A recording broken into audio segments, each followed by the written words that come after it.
We're just adding pearls to the string with these till samples. It's very exciting. It means that big vein is likely not the only occurrence that we're going to be drilling, and there's definitely more to be found along this Appleton fault zone.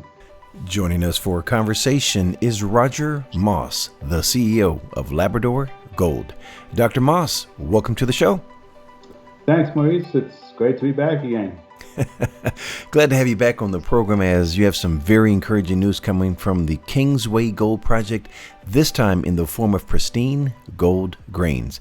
Before we begin, Dr. Moss, who is Labrador Gold and what is the opportunity the company presents to shareholders? Well, Labrador Gold is a junior mining company based in Canada, and we're really exploring in Newfoundland right now, and our main project is Kingsway project. We've done quite a bit of work on there over the last year or so, and made a discovery late last year of visible gold in quartz grain boulders.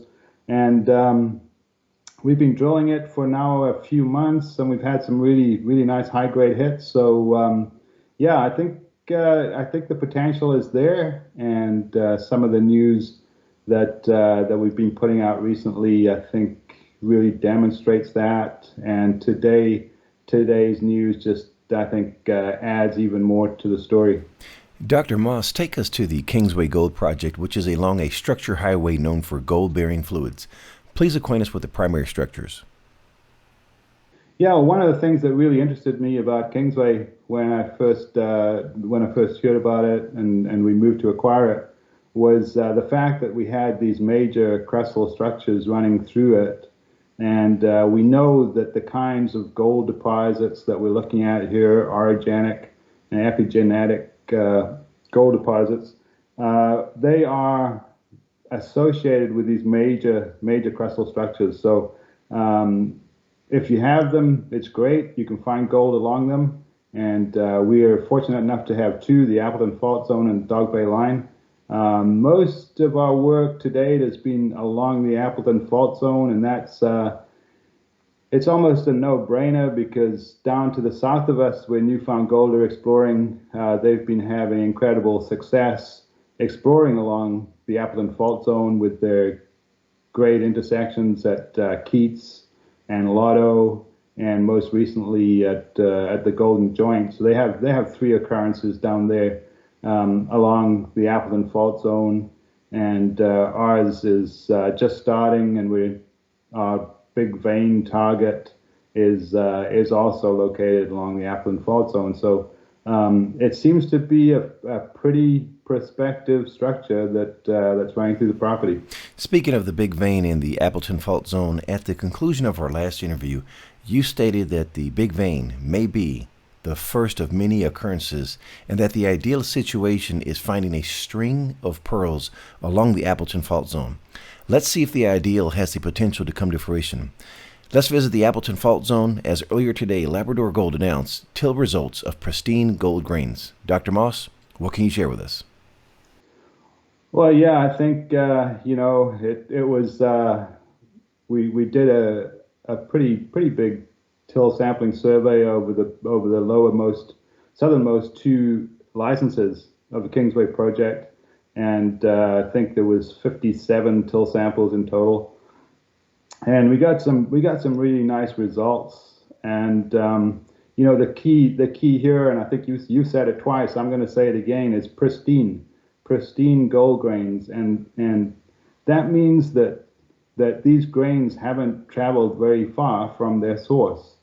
And that's what we see here in these results. So if I can just digress a little bit so that I can explain why these pristine grains are so important, we're looking at rocks and grains that have been dumped out of glaciers as they melt and recede. So when the glaciers move across the rock, they scrape and scour the bedrock, and they entrain all the material that they're scouring, and they carry it with them.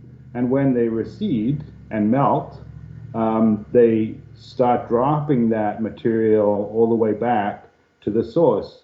So the more pristine the gold grains are, the closer to the source they would have been, because you can't transport these very flaky gold grains very far without completely modifying their shape.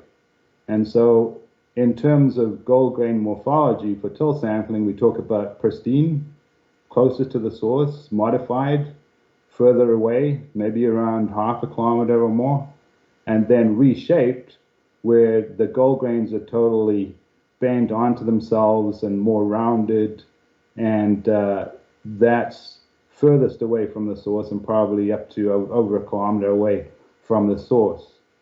So the pristine grains that we have, they indicate that those grains are very close to the source of mineralization that they came from. Identifying the source, mode of transportation, along with pristine gold is a huge success. Does today's release bode well on the ideal of having a string of pearls along the Appleton Fault Zone?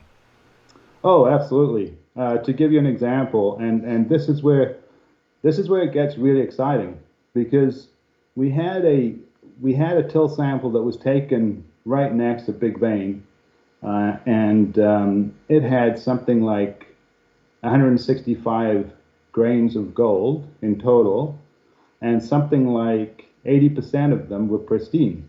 That's great. So it hadn't come very far from the source.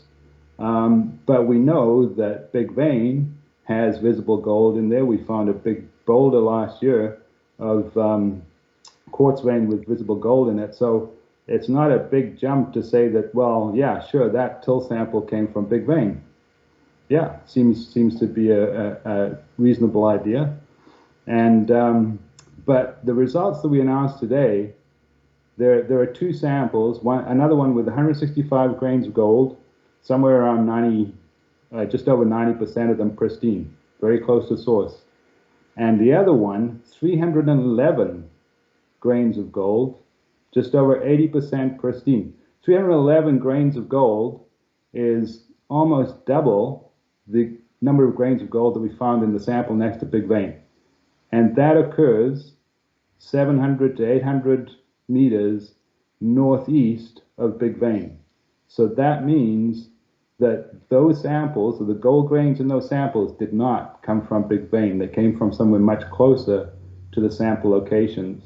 So this goes back to my pearls on a string story, and we're just adding pearls to the string with these till samples. It's very exciting. It means that Big Vein is likely not the only occurrence that we're going to be drilling, and there's definitely more to be found along this Appleton Fault Zone. Speaking of extending the string, Labrador Gold has embarked on a 50,000 meter drill program this spring. What work is currently being conducted on site, and do you have any updates on when we may expect more assays? Oh, that's what everybody asks, of course. I mean, you got to ask it at some point, and the answer is always the same. I mean, the labs are backed up. We're getting results, but they're much slower, and it seems like as every week goes by, the turnaround time gets longer. I had one of our guys was at the lab yesterday, and he came back and he said, "Roger, you won't believe the number of samples that are in that lab waiting to be assayed." He said there are bags and bags and bags just waiting to be assayed. I said, "Man, you should have taken a photograph, and that could be my answer when I get asked that question." Look, this is what it's like. The labs are jam-packed, but yeah, no, I mean we are getting results in. We will be putting out more results from the drilling. It's going well, and yeah, it's it's just, I know patience is not the biggest trait of some investors, but you know what? I think that we're gonna be there when these results come in. It's gonna be good, and I think we've got a long way to go yet. So yeah, I think patience is definitely required here.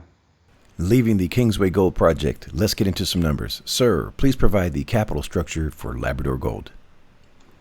Yeah, right now we have around 150 million shares outstanding and probably another 50 million warrants and options, so just over 200 million fully diluted.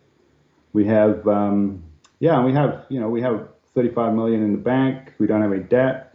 So yeah, I think we're in a pretty good position to keep on with this exploration that we're doing and to keep going. In closing, Dr. Moss, what would you like to convey to shareholders? Well, you know what, earlier in the season when we were drilling, and it can be frustrating sometimes when we're not hitting as often as we would like, or as we don't see the results that we would like. But of course, not every hole is going to hit. But I just tell myself, don't stop believing, and that's the name of the game here. You have to believe, as a geologist in this industry. You got to believe that you're going to find the deposit that you're looking for. And I think all indications right now are that we're on the right track, and it's a matter of time before we see something significant. Dr. Moss, for someone listening that wants to get more information about Labrador Gold, please share the contact details. Yeah, it's you can email info@labradorgold.com. www.labradorgold.com is our web address, and I would really recommend people look at our Twitter feed at Lab Gold Corp. We post a lot of information on Twitter. YouTube is another channel, our YouTube channel. Lots of videos there. So there's a lot of information out there besides what's on the website. But yeah, Twitter and YouTube are both channels that we use fairly extensively. Dr. Moss, it's been a pleasure speaking with you. Wishing you and Labrador Gold the absolute best, sir. Thanks very much, Maurice. Pleasure to be here again. All the best to you. Thanks. The information presented on Proven and Probable is provided for educational and informational purposes only, without any express or implied warranty of any kind, including warranties of accuracy, completeness, or fitness for any particular purpose. The information is not intended to be and does not constitute financial, investment, or trading advice, or any other advice. You should not make any financial, investment, or trading decision based on any of the information presented without first undertaking independent due diligence and consultation with a professional broker or competent financial advisor.